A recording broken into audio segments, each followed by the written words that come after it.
Cabinet and the Commission started to work with the White House and with the Treasury already in December on potential sanctions in case that Russia would invade Ukraine. Indeed, we all hoped that it would never happen and we would never have to use these sanctions, but it was a tedious work day and night to align our very different trade systems, to develop sanctions that are targeted at advanced technologies and goods that are irreplaceable. This is my first video updates from Athens, Greece on this Sunday morning. Let's talk about some news. The Indian Palace since 2000. Let's start things off with India and what George Soros said on Thursday, a day before the Munich security conference kicked off. George Soros actually called for regime change in India. He said that he hopes India undergoes a democratic revival, and he cited some sort of an investigation into this multinational business conglomerate headed up by Adani, I believe is the businessman's name, who has connections to Modi, allegedly has some sort of connections to Modi. And Soros was hoping that this investigation slash, I guess, scandal or whatever's going on with this business conglomerate would lead to the downfall of the Modi government. India is an interesting case. It's a democracy, but its leader, Narendra Modi, is no Democrat. Modi and business tycoon Adani are close allies. Their fate is intertwined.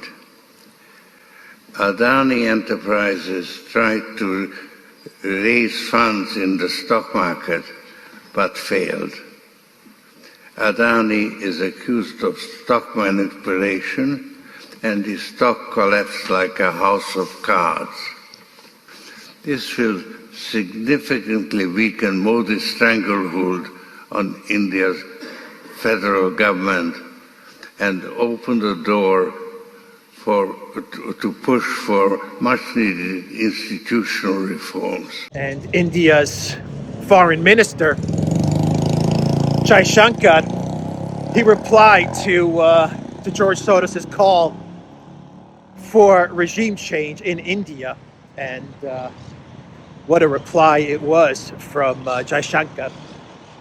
I could take a view that the individual in question, Mr. Soros, is a old, rich, opinionated person sitting in New York who still thinks that his views should determine how the entire world works. Now, if I could only stop at old, rich and opinionated, I would put it away. But he is old, rich, opinionated and dangerous. So that was the Indian foreign minister replying to George Soros' call for regime change. Why does George Soros, who's like 92 years old, why does he keep running his mouth about regime change in countries? You would think that at 92 and worth however many billions he's worth, 50, 60 billion, he would just be enjoying his life. But instead he runs around and talks about regime change in various countries, this time in India. I actually did a little bit of digging, just a little bit of digging, and found out that George Soros has some sort of business stakes, has some sort of investment in India, which would benefit him if the Modi government were to collapse. So even at 92, all the guy can think about is making a couple of more bucks, even though he's worth like 60 billion.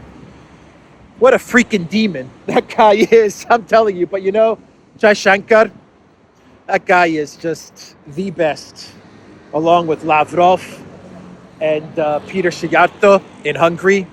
those are the best foreign ministers in the world. I mean, those three are like at the top of their game. Russia, India, and Hungary when it comes to diplomacy and their foreign ministers. So Jaishankar, he unloaded on Soros, and boy did he crush George Soros. I'm like stuck right here, mesmerized by this tree, this area right here, which is such a strange spot. It's in the center of Athens, at like a major intersection, and here you have this beautiful little area right here. Anyway, let's cross over, and we'll talk about the Munich Security Conference and what a circus the conference turned into on Saturday. Boy, did we get some crazy statements and admissions as well during the second day of the conference. And let's start things off with what Ursula von der Crazy said during her panel discussion in Munich. So Ursula von der Crazy, she basically admitted that, or she revealed, maybe that's a better term, she revealed that the European Union, in coordination with the Biden White House, that they were plotting out sanctions against Russia way back in December of 2021, a good 2 to 3 months before the special military operation. And Ursula said that they were working very hard. It was very difficult to plan out these sanctions and coordinate with the Biden White House. She said it was, I think the word she used was tedious. It was like a tedious task, or a tedious couple of days as they were getting these sanctions together. And this was all part of, according to Ursula, all part of a type of preventative policy, a preventative undertaking, just in case Russia were to invade Ukraine. They wanted to be ready with this shock and awe sanctions package. Quite a revelation from von der Crazy. And if you take what von der Crazy says, if you take her admission from Munich, which is that the EU and the US, they had sanctions in place a good 3 months ahead of the special military operation. And then you take the fact that according to Seymour Hersh, the Biden White House in November and December of 2021, that the Biden White House was already plotting the destruction of Nord Stream. That also occurred a good 3 months before the special military operation. And then you take like all the revelations of Merkel and Hollande, Poroshenko, Zelensky, where they said that they weren't going to enforce the Minsk agreements, and Minsk was just a way for the collective West to buy time so they could build up the Ukraine military for an eventual conflict with Russia. If you take all of these factors into consideration, then you really do have a strong case for this war being provoked. I mean, these revelations really play into the hands of the Kremlin, so that they can make the case that, contrary to what the collective West continually says, which is that this conflict was unprovoked, you look at all of these statements and admissions from collective West leadership and the Cy Hersh investigative report, and you can see how this conflict was absolutely provoked. Russia was being goaded into a conflict in Ukraine, and the collective West, it seems, was preparing for for this conflict in Ukraine. They were preparing sanctions a good 2-3 months ahead of time. They were plotting and scheming a way to blow up the Nord Stream pipeline. They've admitted to the fact that the Minsk agreement was just a way to build up the Ukraine military. All of these things point to the exact opposite of an unprovoked conflict. So a very interesting revelation from Ursula. They were planning the shock and awe sanctions a good 3 months ahead of the special military operation.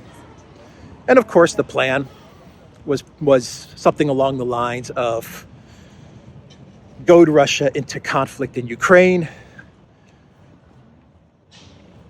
put together these economic sanctions, unleash these economic shock and awe sanctions, the downfall, which would lead to the downfall of the Russian economy and the downfall of the Putin government, the regime change that they've always wanted. That was pretty much the what I believe was the thinking that was taking place in Washington and in Brussels. And we now know that they were coordinating with each other, Brussels and DC, to get those shock and awe sanctions in place in anticipation for the Russian invasion. They knew that they were going to be successful in provoking Russia. I believe that they knew that they were going to succeed in provoking Russia into the conflict in Ukraine, and they were ready. They had those sanctions ready to go.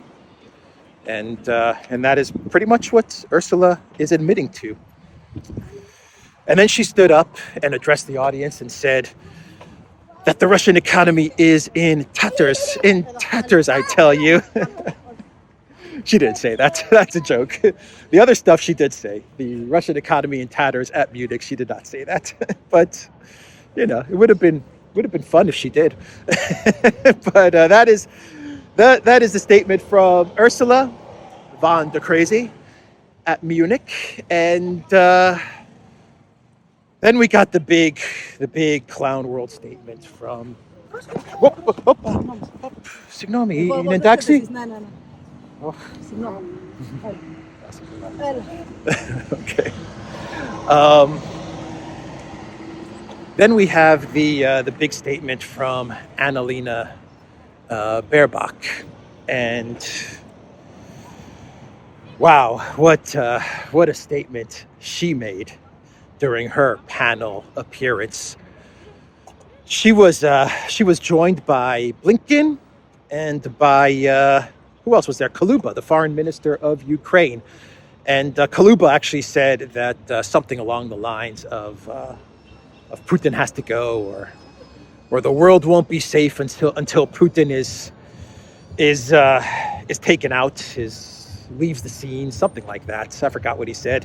As long as Putin is in power, we will be in troubles, because Ukraine is his personal obsession.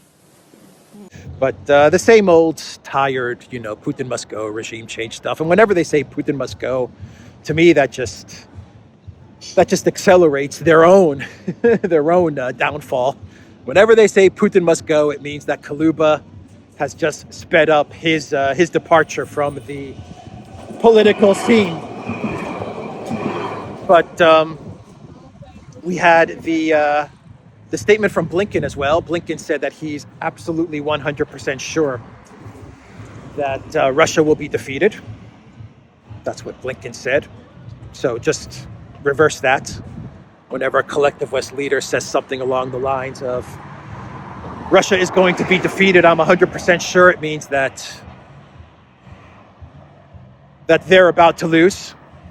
Why they make these statements, I don't know. I mean, haven't they learned through all the years that whenever they say stuff like Assad must go or Putin must go, haven't they learned the power of the Zelensky curse? Haven't they learned over the years that all the leaders over history that have said Russia's going to be defeated, the Russian military is going to lose, we're going to take over Russia. Haven't they learned that it always ends up the exact opposite?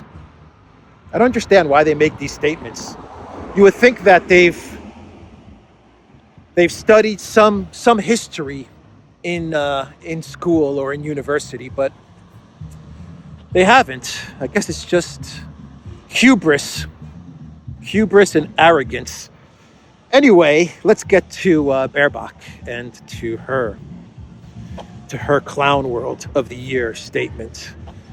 So Baerbock was asked about Putin, and she said that, and I want to make sure I get this right. Let me pull this up, because I still can't believe that Baerbock said this. She was asked if there is any chance of Ukraine being safe in the long term. That was the question on this Munich panel that was directed towards Annalena Baerbock, the foreign minister of Germany. I said that Jaishankar, Peter Siarto, and Sergei Lavrov are like the three best foreign ministers in the world.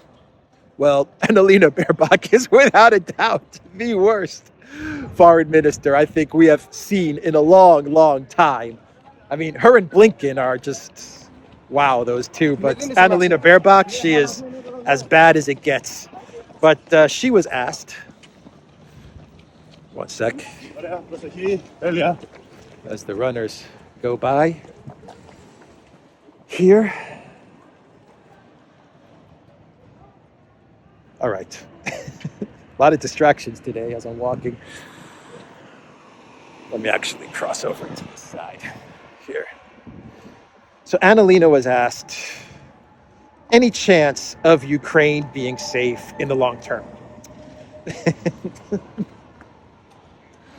Oh man, and Annalena says, I'm sorry, I'm trying to keep my composure here as I read what Annalena's response was to this question. Annalena said, if he doesn't change by 360 degrees, no. Sure, you have been asked before, but I would still like to hear your answer. Is there any chance of Ukraine being safe in the long term if Vladimir Putin is still leading Russia?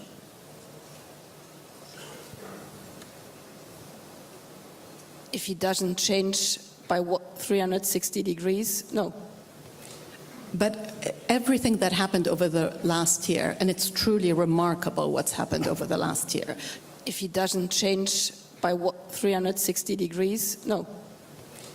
But everything that happened over the last year, and it's truly remarkable. Any chance of Ukraine being safe in the long term? Miss Foreign Minister of Germany? Foreign Minister of Germany. Her reply was, if he doesn't change by 360 degrees, no. There is no chance of Ukraine being safe in the long term unless Putin changes by 360 degrees. Let's see here. 360 degrees, Annalena. 90 degrees. This is 180. 360. She's the foreign minister of Germany. Oh, man. Oh, man. Watch that come Monday, Tuesday, the German media is going to run stories, something along the lines of Kremlin propagandists, Putin propagandists twist Annalena's words at the Munich Security Conference. Watch. That's going to be the headline on Der Spiegel or Bild on Monday or Tuesday. Put money on it. They are going to run articles like Annalena's comments taken out of context by Kremlin propaganda machine. Oh boy.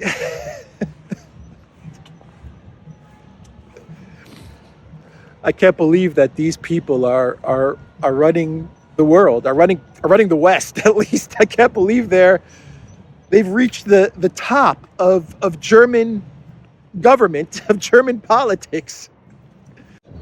This comment is even, I mean, this comment tops her we're fighting a war against Russia comment that she made a couple of weeks ago. We're at war against Russia. that was a bonehead comment, but this comment, my God. She's obviously not very good at math, is she? Obviously. But don't worry, this is all taken out of context by the Kremlin propagandists. Taking her statements way out of context. I'm sure that's going to be the line that we're going to hear from the mainstream media in Germany. So, what else should we discuss here? Seymour Hersh gave an interview to Consortium News, and this is what he said in connection to the war in Ukraine and to the Nord Stream sabotage. He said, "It was suicidal to think you can win that war, that Ukraine can win the war against Russia. There's just too much corruption. That was a very, very bad decision. We should have been pushing for peace. We should have made an agreement." That is what Seymour Hersh said. The video with Hersh and his interview to Consortium News is on, I believe it's on Rumble. You can also find it on YouTube. He also gave an interview to Russell Brand, which is a huge interview because Russell Brand's channel, just on YouTube alone, I think is something like 6.2, 6.3 million subscribers. So he has a huge reach. And the fact that Seymour Hersh was featured on Russell Brand's YouTube channel, as well as his Rumble channel. He has a huge Rumble channel as well. Means that that his story is getting out there. You know, Russell Brand is going to be a huge deal to get the Seymour Hersh investigative report on Nord Stream, on the Nord Stream sabotage to millions of people. So definitely check those interviews out. But Seymour Hersh, he understood that this war was a very bad idea, and he absolutely understands that Ukraine cannot win this conflict against Russia. But let's go back to Annalina's statement, her 360-degree statement, and let me read you what I just pulled it up. What Medvedev said in response to Annalina's statement. Dmitry Medvedev said, "It's hilarious that Europe is run by such ignorant people. There is no doubt, connoisseur of geometry, that it will be so. We are holding our ground." That is what Medvedev said in response to Annalena Baerbock's comment at the Munich Security Conference. Let's walk this way. And so there's some talk that Zelensky was actually asking European leaders in Munich for cluster munition and phosphorus bombs. I can't confirm this, but I have seen quite a lot of Telegram channels and news sources on both sides saying that Zelensky, out of desperation, was asking for these types of weapons from EU leaders, and allegedly many of the leaders in Europe were kind of horrified by this request from Zelensky. I don't know if this is true, but there is quite a lot of talk about this request made at Munich from Zelensky. But one of the reasons that Zelensky did not show up to Munich, that Nuland did not give Zelensky the order to travel to Munich in person, and he just gave a video statement, I believe one of the reasons is because his in-person tour of Europe turned out to be a complete failure. He didn't get the tanks and fighter jets and the long-range missiles that he was hoping for. And so I think that Nuland told Zelensky, just stay put, give a video address. EU leaders are tapped out, or they're reluctant to send this type of equipment to Ukraine, or they just simply can't do it. And so there's no reason for you to go there in person. And that's why, I believe that is why Zelensky's speech was not so much focused on getting weapons from Europe, but was focused on Israel. The whole narrative of the script was targeted at Israel, to try and get Israel to give over their weapons, ammo, Iron Dome, air defense, and stuff like that. That would explain why his speech was targeted towards Israel and not so much towards Europe. So that would explain why Zelensky didn't go to Munich in person, because his in-person tour around Europe was not a success. And this is actually causing quite a lot of panic in Kiev. There are a lot of reports from Ukraine Telegram channels that in Kiev at this moment, there's kind of a lot of panic and anger at the fact that Zelensky failed to deliver the 300-400 tanks and the fighter jets and stuff like that. But Rishi Sunak, he said at Munich that EU nations should double down on their weapons deliveries to Ukraine. That's what Sunak said, and then Sunak and Kamala Harris, they had a meeting and said that this war is a global war. That's one of their statements, that this is a global war. And Sunak also announced that the UK would be the first country to deliver long-range missiles to Ukraine. So that was the British unelected prime minister speaking at Munich and having meetings with Kamala Harris. And I don't buy into any of the statements from Sunak, because when Zelensky was in the UK and allegedly he was going to get all these fighter jets and 100 Typhoon fighter jets and stuff like that to Ukraine, and all of this talk, at the end of the day, nothing happened. No fighter jets were delivered to Ukraine. The only thing he got were Challenger 2 tanks, and that was it.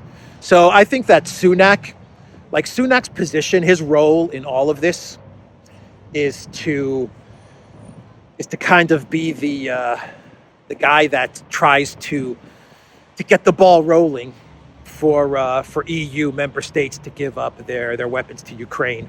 That's kind of his role in all of this. So he'll come out and make a statement like, the UK is going to give over 100 Typhoon fighter jets in anticipation that EU member states will then come out and say, oh, well, if Sunak is going to give over fighter jets, then we'll give over all our F-16s.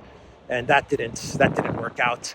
And so now he's coming out and saying, we'll be the first to give long-range missiles. And he's hoping that EU member states will then come out and say, well, if Sunak is going to give over long-range missiles, well, then, we'll give over all our long-range missiles as well to Zelensky. And it's not going to work. That's kind of what Sunak's role is. And if he does give long-range missiles, from what I hear, the UK have missiles that have a range of something like 250 kilometers. If he does that, then so be it. Russia's going to take note. They can counter anything that the UK military provides to Ukraine. The Russians can counter and better it, and they're just going to take note of the UK escalation in Ukraine, and they'll have an answer for it. But I just don't think that Sunak is about giving weapons to Ukraine. I think his main goal is to try and con the Europeans, the EU leadership, to give up their weapons by him being the one that takes the lead. He feels that the EU member states are going to follow the UK's lead on the escalation in Ukraine, and maybe that's the case, but it does seem like the EU has kind of. So let me go this way. It does seem like the EU has kind of hit the end of the road when it comes to weapons. Maybe they have a little more to give, but not much more. Not much more at all. They're trying to put together a scheme, and I'll wrap it up with this story and a quick clown world. The EU is trying to put together a scheme like what they put together during the coup, where they collectively pool their resources and their money together into one pot, and then they buy ammo for Ukraine. That's the scheme that they're trying to put together. This is according to Reuters. They're saying that EU foreign ministers are discussing the idea of joint purchase of 155 artillery shells. So this was a clever scheme that they put together during the coup, which made a lot of EU officials very, very wealthy. This pooling of money into a giant pot, and then using that money to purchase certain things during the pandemic, and it looks like they're going to pull the same type of scheme. And this is not so much about helping Ukraine, but this is just a money grab. This is just a money grab, and the one official who made a whole lot of money but somehow lost the contracts and the text messages was Ursula. So they're just falling back on the same little schemes that they put together during the coup, and now they're just copy and pasting those schemes for Ukraine. Let's put all our money into a pot, and we'll take all that money that we all pull together and we'll buy ammo for Ukraine. No corruption is going to take place with that type of mechanism. No corruption at all. Incredible. That's a bad sign for Ukraine. These types of schemes are a bad sign for Ukraine. It means that this is not about helping the Zelensky regime, but this is about making money for the EU kleptocrats. Anyway, let's do a quick clown world and we'll finish up this video. And my clown world, of course, could have been Annalena, enter 360, but let's give